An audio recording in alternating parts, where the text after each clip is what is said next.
नमस्ते सदावत्सले मातृभूमि। विषय की गंभीरता इस बात से है कि रिपब्लिक डे की परेड पर दिल्ली में तथाकथित किसानों के नाम से लाल किले पर तिरंगे का अपमान किया गया। दिल्ली में जितना आतंक मचाया जा सकता था उतना आतंक मचाया गया। इसके अतिरिक्त इससे पहले शाहीन बाग जैसी घटनाओं में भी बड़ा खेल हुआ था और उस समय ये कहा गया कि केजरीवाल सरकार पूर्ण रूप से इसमें इन्वॉल्व थी, क्योंकि किसानों को, तथाकथित किसानों को, जो कि आतंकवादी के भेष में या किसानों के भेष में अलगाववादी और आतंकवादी या मैं कहूँ खालिस्तानी इसमें इन्वॉल्व थे और बहुत सारी चीज़ें टूल किट ये वो निकल कर के भी आया है। अभी वो मामला ऑनरेबल कोर्ट में पहुंच गया है, क्योंकि दिल्ली पुलिस ने उस पर इन्वेस्टिगेशन किया और कौन इसमें दोषी है कौन नहीं दोषी है इस बात को निकल कर आया।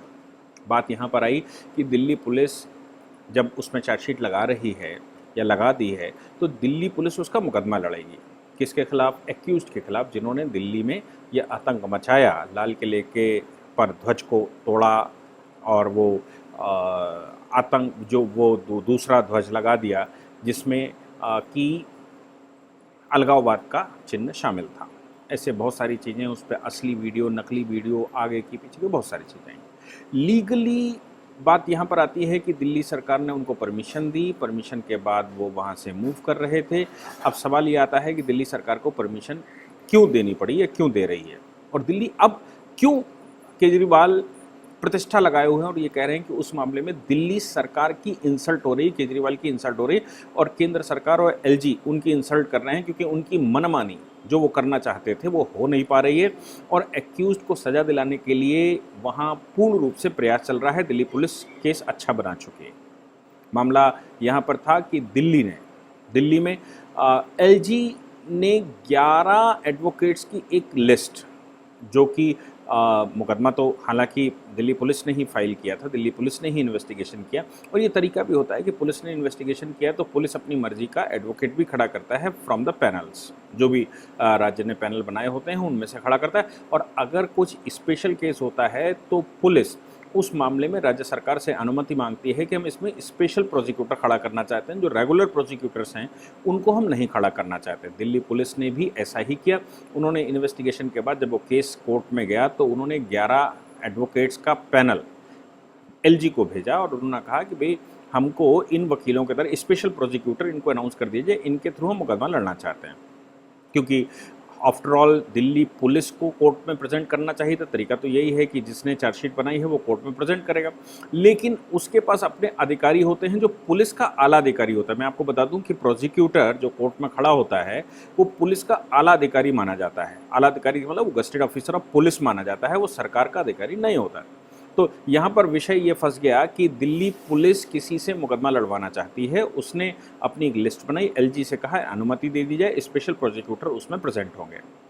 एलजी ने वो फाइल दिल्ली सरकार को भेज दी, क्योंकि 2021 में ही अप्रैल के या उससे पहले एक संशोधन केंद्र सरकार ने किया आर्टिकल 239 कैपिटल ए में, और ये कहा गया कि सरकार एलजी की होगी, लेकिन वो काउंसिल ऑफ मिनिस्टर से बना हुआ है, इसलिए एलजी दिल्ली के अंदर कोई भी कार्य करेगा तो काउंसिल ऑफ मिनिस्टर से बात करके करेगा। बात तो बिल्कुल ठीक है। तो एलजी के पास चूंकि दिल्ली पुलिस दिल्ली सरकार के अंडर में आती नहीं है, इसलिए एलजी बीच में है, केंद्र का प्रतिनिधि भी है और राज्य का वो राज्य सरकार भी होता है। इसलिए दिल्ली पुलिस ने एलजी से पूछा कि भाई हमको अनुमति दे दी जाए और उस अनुमति से हम मुकदमा लड़ना चाहते हैं। दिल्ली पुलिस का ये मामला चला गया केजरीवाल जी के पास। केजरीवाल ने वो पैनलिस्टों की जो स्पेशल प्रोसिक्यूटर की लिस्ट थी उसको रिजेक्ट कर दिया और रिजेक्ट करते हुए कैबिनेट ने अलग से अपने प्रोसिक्यूटर्स की 11 लॉयर्स की एक सूची अलग बना दी। वो सूची एलजी के पास भेज दी कि भाई हम ये लॉयर्स प्रेजेंट करना चाहते हैं। यानी कि दिल्ली पुलिस का मुकदमा है, दिल्ली में लॉ एंड ऑर्डर की व्यवस्था का मामला है और क्रिमिनल केस है। दिल्ली पुलिस अपना प्रोसिक्यूटर खड़ा करना चाहती है अपने केस को स्ट्रॉन्ग करने के लिए, लेकिन राज्य सरकार ने कह दिया कि दिल्ली पुलिस के द्वारा रिकमेंडेशन जो की गई वो ठीक नहीं है, हम अपने लॉयर्स खड़ा करेंगे। मामला एलजी के पास पुनः गया। एलजी ने उस मामले में फिर से वो लिस्ट भी रिजेक्ट कर दी जो केजरीवाल ने भेजी थी। लेकिन एलजी ने इस बार क्या किया, एलजी जब से बैठे हुए हैं पहली बार उन्होंने इस पावर का इस्तेमाल किया। होता क्या है कि आज की जो सामान्य स्टेट रहता है उन स्टेटों में गवर्नर काउंसिल ऑफ मिनिस्टर से बंधा तो होता है, लेकिन आर्टिकल 200 कॉन्स्टिट्यूशन में ये पावर देता है गवर्नर को कि अगर उसको काउंसिल ऑफ मिनिस्टर की कोई बात समझ नहीं आती तो फिर वो उस बिल को रिजर्व कर ले, उस डिसीजन को, कैबिनेट के डिसीजन को रिजर्व कर ले और प्रेसिडेंट के पास भेज दे। प्रेसिडेंट जैसा कहेगा वैसा साइन कर देगा वो। लेकिन ये चूंकि दिल्ली सरकार नहीं है, पूर्ण स्टेट नहीं है, इसलिए एलजी के पास ये मामला रहता है और एलजी को आर्टिकल 200 की पावर नहीं है। तो फिर केंद्र सरकार, तो फिर आर्टिकल 239AA के तहत जो दिल्ली में सरकार बनाई गई है उसमें एलजी को पावर 239AA क्लॉज 4 में दे रखी है। और क्लॉज 4 में ये प्रोवाइड किया गया है कि काउंसिल ऑफ मिनिस्टर और एलजी के डिसीजन के बीच में कोई आपस में भेदभाव होता है या मनमुटाव होता है या दोनों का डिसीजन सामान्य नहीं होता है, तो ऐसे मामले में एलजी भेज सकता है, LG shall send it, LG उसको प्रेसिडेंट के पास भेज देगा। और प्रेसिडेंट के पास मिनिस्ट्री ऑफ होम अफेयर्स रहती है, तो president ministry of home affairs के पास भेजेगा। मिनिस्ट्री ऑफ होम अफेयर्स उस पर जो रिकमेंडेशन करेगी उस रिकमेंडेशन के अनुसार प्रेसिडेंट उस पर डिसीजन लेगा कि क्या करना है।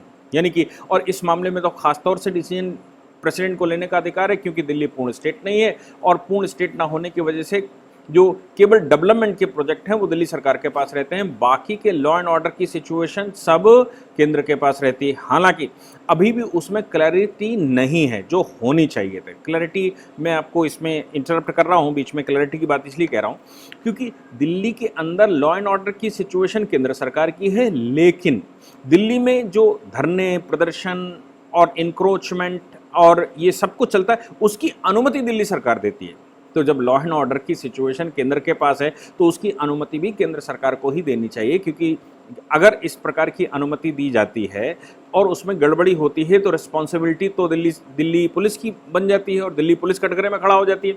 दिल्ली सरकार के ऊपर कोई आक्षेप नहीं है तो दिल्ली सरकार सीधा कहती है आपने शाहीन बाग कंट्रोल नहीं कर पाए, आप किसान मूवमेंट कंट्रोल नहीं कर पाए, आप वो रिपब्लिक डे कंट्रोल नहीं कर पाए, और अनुमति देती है दिल्ली सरकार। अभी भी मैं आपको अभी रिसेंट घटना बताऊं, जंतर मंतर पर वो संसद लगाई जा रही है किसान संसद के नाम से। अनुमति किसने दी? अनुमति दी दिल्ली सरकार ने। हालांकि उस मामले में पुलिस ने कोविड का सहारा लेते हुए कहा कि 200 से ज़्यादा लोग वहां पर नहीं हो सकते, लेकिन दिल्ली सरकार ने अनुमति दे दी। अब बात यहां पर आती है पुलिस सीधा एक्शन ले सकती है या नहीं ले सकती, तो इसमें भी एक बड़ा भेद है जो हमको लगता है सबको समझने की आवश्यकता रहती है। भेद ये है कि दिल्ली में अगर कहीं भी धरना प्रदर्शन होगा या कहीं पर भी कोई इस तरह का कार्यक्रम होगा तो दिल्ली सरकार उसकी अनुमति दे देती है। दिल्ली सरकार ने अनुमति दे दी कि भाई आप 10,000 लोग शाहीन बाग में इकट्ठे हो जाइए, आप 2 लाख लोग इकट्ठे रहिए, और दिल्ली सरकार उसमें खुद भी धरने प्रदर्शन करने चलेगी और स्टेटमेंट देने चलेगी। अब उस सिचुएशन में पुलिस कुछ नहीं कर सकती, पुलिस केवल वहां पर लगी रहती है जब तक कि वहां कोई वायलेंस नहीं हो जाता, जब तक कि वहां कोई उत्पात नहीं हो जाता, जब तक कि वहां कोई गड़बड़ी नहीं हो जाती, तब तक पुलिस अपनी तरफ से कोई एक्शन नहीं ले सकती। और पुलिस को अगर वहां धरना हटाने के लिए भी, रास्ता खोलने के लिए भी कोई काम करना है तो उसको दिल्ली सरकार से अनुमति लेनी पड़ेगी। अब मजे की बात यह है कि दिल्ली पुलिस काम कर रही है मिनिस्ट्री ऑफ होम अफेयर्स के अंडर, लेकिन अगर उसको लॉ एंड ऑर्डर सिचुएशन देखने के लिए कोई जगह खाली करवानी है या धरना हटाना है तो वो पूछने जाएगा दिल्ली सरकार के पास, और दिल्ली सरकार तो धरना प्रदर्शन करवा ही रही है, दिल्ली सरकार तो आतंक मचा ही रही है। अब चूंकि दिल्ली सरकार ही डिस्टर्बेंस कर रही है तो वो क्यों अनुमति दे देंगे, और वो अनुमति नहीं दे देंगे तो पुलिस वहां असहाय हो जाता है, केंद्र सरकार भी वहां असहाय हो जाती है। केंद्र सरकार अब वहां पर तभी एक्शन ले सकती है जब दिल्ली की सरकार को गिरा दे। दिल्ली की सरकार को गिराना इतना आसान नहीं, डेमोक्रेटिक तरीके से चुनी हुई सरकार है। अगर वो केंद्र सरकार उसको गिरा देती है तो कोर्ट कचहरी हो जाता है, कोर्ट उसको रीइंस्टॉल कर देगा, और रीइंस्टॉल कर देगा तो और बहुत ज़्यादा समस्याएं आ जाएंगी। इसलिए ये चुनी हुई सरकार जो दिल्ली की है वो चुनी किस लिए गई है अपनी समझ में अभी तक नहीं आ पाया। मतलब वो इसलिए चुनी गई कि वो धरने प्रदर्शन करवाए, वो इसलिए चुनी गई कि वो शाहीन बाग जैसी घटनाएं करवाए, वो इसलिए चुनी गई है कि वो लाल किले पर हमले करवाए, वो इसलिए चुनी गई है कि वो किसानों के नाम से पूरी दिल्ली को बंद कर दे, दिल्ली की जनता त्रैमाम कर दे, वो इसलिए चुनी गई है कि दिल्ली में चारों बॉर्डर्स सीज कर दिए जाएँ, अंदर भी डिस्टर्बेंस कर दिया जाए, जाम लगा दिया जाए। और जाम दिल्ली पुलिस हटा नहीं सकती क्योंकि उसको दिल्ली सरकार से अनुमति चाहिए होगी। हाँ, दिल्ली पुलिस तभी उसमें एक्शन ले सकती as per CrPC criminal procedure code, तभी उसको अनुमति की जरूरत नहीं पड़ती जब वहां वायलेंस हो जाए। और वायलेंस जब हो जाए तो ऐसी सिचुएशन में अटेंडम पावर्स का इस्तेमाल करना है, ऐसी सिचुएशन में वो लॉ एंड ऑर्डर को कंट्रोल करना है। और ऐसी सिचुएशन में दिल्ली सरकार से या किसी भी सरकार से अगर वो अनुमति लेती है तो फिर लॉ एंड ऑर्डर बिगड़ जाएगा। ऐसी सिचुएशन में वो लाठीचार्ज जो सब कुछ कर सकते हैं, और यही शाहीन बाग में भी हुआ, क्योंकि उसमें जब तक वायलेंस नहीं हुआ था तब तक कुछ कर नहीं सकते थे और दिल्ली सरकार अनुमति नहीं दे रही थी। हाँ, प्रोसिक्यूशन की भी बात जहाँ तक आती है तो प्रोसिक्यूशन भी दिल्ली सरकार उसका सैंक्शन देती है। आपको याद होगा जेएनयू का मामला, जेएनयू के मामले में जब कन्हैया कुमार इंशाल्लाह कर रहा था, टुकड़े कर रहा था देश के, और जब वो अफजल की वजह से शर्मिंदा हो रहा था, तब उस समय उसके खिलाफ जो मुकदमा दाखिल किया गया तो उस मुकदमे में गिरफ्तारी कर ली गई, सब कुछ कर लिया गया, लेकिन साहब प्रोसिक्यूशन सैंक्शन नहीं दिया, क्योंकि प्रोसिक्यूशन सैंक्शन करने का काम दिल्ली सरकार का है। और दिल्ली सरकार ने प्रोसिक्यूशन सैंक्शन नहीं किया। जब वो सुप्रीम कोर्ट, हाई कोर्ट और ये वो पूरे देश में माहौल बन गया, तो बहुत बाद में, मतलब उस घटना के 4-5 साल बाद उसको अनुमति दी गई उसके खिलाफ मुकदमा लगाने की। तो प्रोसिक्यूशन भी दिल्ली सरकार ही सैंक्शन करेगी। तो अब यहां पर बात ये आती है कि इस सिचुएशन में जहां पर दिल्ली सरकार कह रही है कि नहीं मेरे लॉयर प्रेजेंट होंगे, और मजे की बात है कि अनुमति उसी ने दी थी वहां घूमने फिरने की या प्रदर्शन करने की, और दिल्ली पुलिस के ऊपर दबाव था उस समय, दिल्ली पुलिस मना कर रही थी, दिल्ली पुलिस कोर्ट भी गई थी और दिल्ली पुलिस हाई कोर्ट भी गई थी, और हाई कोर्ट ने भी कहा कि नहीं दिल्ली सरकार को पावर है, दिल्ली सरकार उसको अनुमति दे रही है, आप लॉ एंड ऑर्डर देखिए बस। और वहां घटना हो ही गई और दिल्ली पुलिस की बात नहीं मानी गई, बॉर्डर पर भी दिल्ली पुलिस की बात नहीं मानी गई, दिल्ली पुलिस कहती रही लेकिन बॉर्डर पर दिल्ली पुलिस की बात नहीं मानी गई, और कोर्ट कहता रहा नहीं आप निर्णय करिए, आप उनको अनुमति दीजिए, ये करिए वो करिए, सब कुछ होता रहा।